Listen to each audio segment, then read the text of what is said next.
नमस्कार सर्वांना, Rupali delicious kitchen मध्ये आपलं स्वागत आहे। आज आपण झटपट होणारी अशी बटाट्याची भाजी बघणार आहोत। ही तुम्ही कुठेही प्रवासाला जाणार असाल तर तिथेही नेऊ शकतात, डब्याला करू शकतात। मुलांच्या मिस्टरांच्या डब्याला पटकन आणि झटपट होणारी ही भाजी आहे। तर चला मग साहित्य बघूया आणि रेसिपीला सुरुवात करूया। तरी इथे मी 2 मोठे बटाटे घेतलेत, मीडियम साइजचे 2 कांदे घेतले, टोमॅटो, कोथिंबीर, कढीपत्ता, लसूण, जिरं।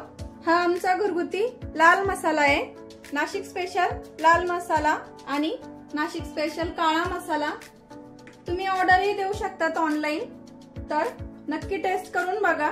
फक्त एक मसाला वापरून कुठलीही भाजी करू शकता तुम्ही। खूप छान मसाला आहे हा।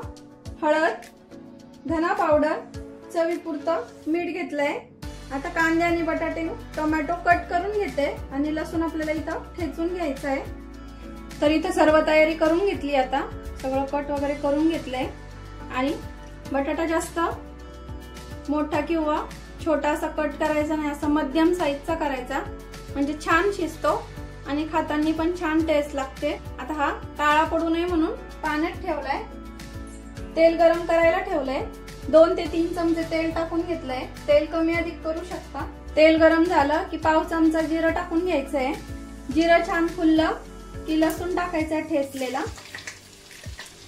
लसूण थोडासा परतला की कांदा टाकून घ्यायचा आहे आपल्याला इथं।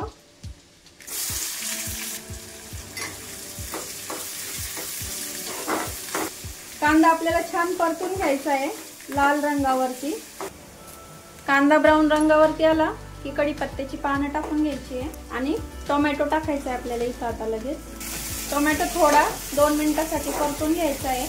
टोमॅटो टाकल्यावरती थोडंसं चवीपुरतं जे मीठ घेतलंय ते टाकून घेणार आहे, म्हणजे कांदा टोमॅटो लवकर परततो।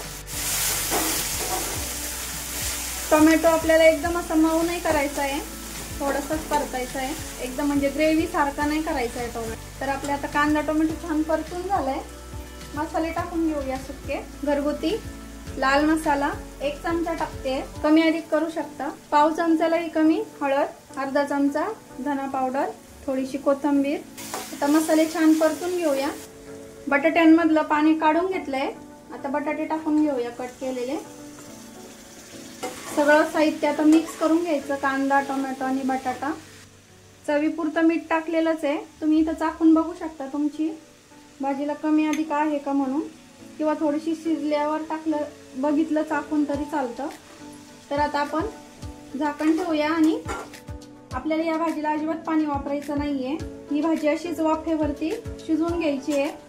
वाफेवरती शिजवल्यामुळे तिची एक आगळी वेगळी छान चव येते। तर आपण आता झाकण ठेवून घेऊया, बघूया भाजी कशी झाली आहे।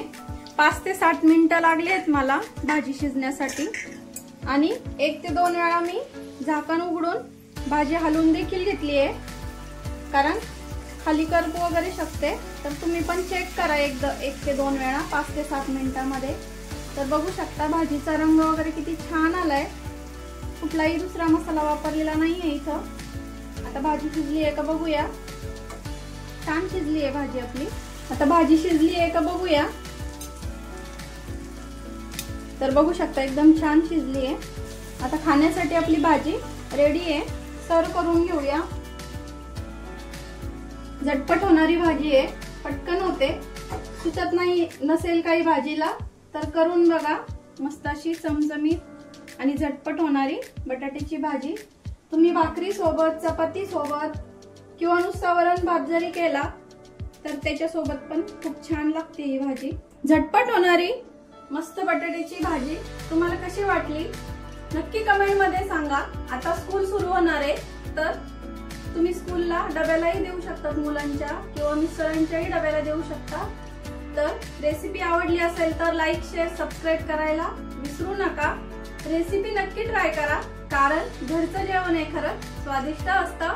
अशाच नवीन छान छान रेसिपींसोबत पुन्हा भेटूया, तोपर्यंत बाय बाय।